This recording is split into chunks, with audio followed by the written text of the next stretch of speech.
ಮಾಡ್ತಾರೆ ವಿಡಿಯೋ ಮಾಡಿ ಸ್ವಾಮಿಯೇ ಓಂ ಸ್ವಾಮಿಯೇ ఓం స్వామియే బెంగళూరు నుంచి వచ్చే భక్తాదులు కరోనా టెస్ట్ కోవిడ్-19 ఆధార్ కార్డ్ తీసుకొని వస్తే ఏమీ ఇబ్బంది లేదు, ఆరాముగా రావచ్చు. కేరళ అయ్యప్ప స్వామి దేవస్థానంకి ఏమీ తొందర లేదు. స్వామి శరణమయ్యప్ప. நான் என்ன சொல்கிறதுன்னாக்கா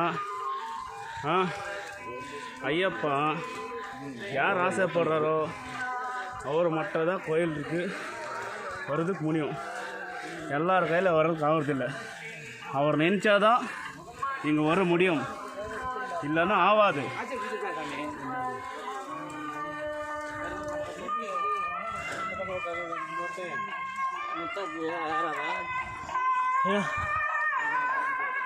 ಸ್ವಾಮಿ ಶರಣಮಯ್ಯಪ್ಪ. ಅಯ್ಯಪ್ಪ ಸ್ವಾಮಿ ಭಕ್ತಾಂದ್ರ ವಿನಂತಿ, ಯಾವುದೇ ತೊಂದರೆ ಇಲ್ಲ, ಇಲ್ಲಿ ಆರಾಮಾಗಿ ಬರ್ಬೋದು. ಆಧಾರ್ ಕಾರ್ಡ್ ಬೇಕು, ಕೋವಿಡ್ ಟೆಸ್ಟ್ ಬೇಕು ಮತ್ತು ಆನ್ಲೈನ್ ಬುಕ್ಕಿಂಗ್ ಬೇಕು. ಯಾರ ಮಾತು ಕೇಳಕ್ಕೆ ಹೋಗ್ಬೇಡಿ, ಆರಾಮಾಗಿ ಅದ್ರಲ್ಲಿ ಟೆಸ್ಟ್ ಮಾಡ್ಕೊಂಬಂದು ದರ್ಶನ ಮಾಡ್ಕೊಂಡು ಹೋಗ್ಬೋದು. ಸ್ವಾಮಿ ಶರಣಂ ಅಯ್ಯಪ್ಪ.